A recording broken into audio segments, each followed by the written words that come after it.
dahil ikaw ang magpo-provide para sa inyong pamilya.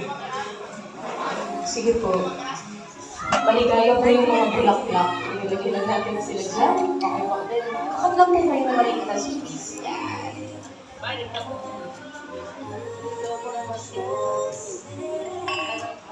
Mga malaki.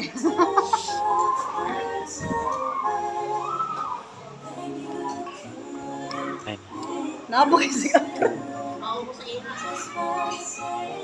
Damua.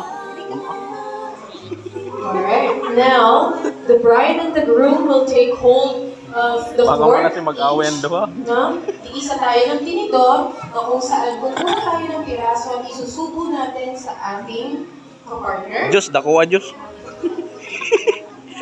Malaki. Bigyan mo sa atin. Yan.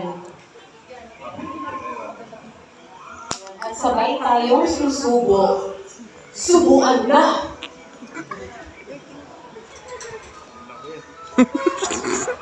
Cross yung kamay. Cross yung kamay. Yan. Hindi. Ay, mali! Baliktad. Ayan, ganyan. Yan lang, yan. X lang, X. Kaon mo.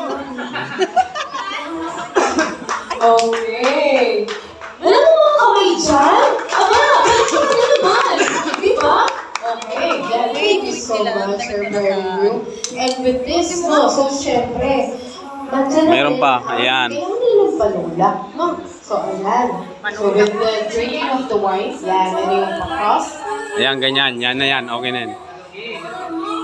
Ubusan Diyos.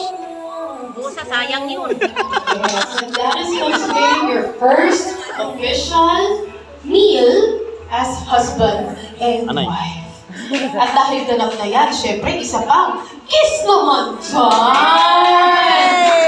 Isang kiss naman dyan! Yun. Si Mangot. Alright, wala po mga kamay, yung mga tao.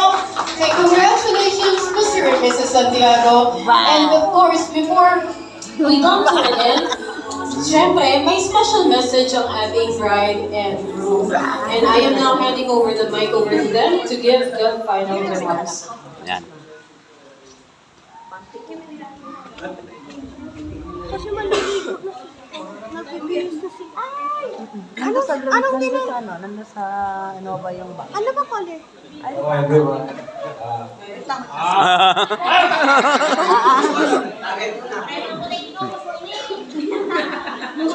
Maraming pong salamat sa nagpunta.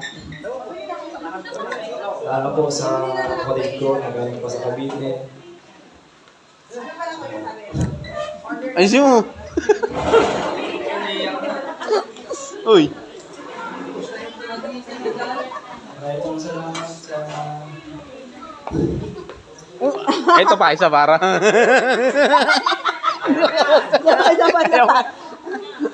kay ate, sa kay Jason.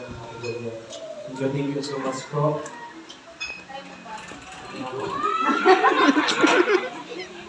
Salamat po. Tumatawa ni Jacob. Sabi ni Jacob, Hindi na.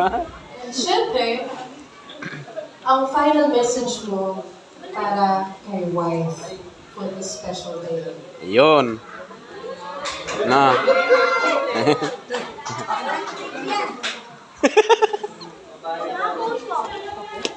Yung kasama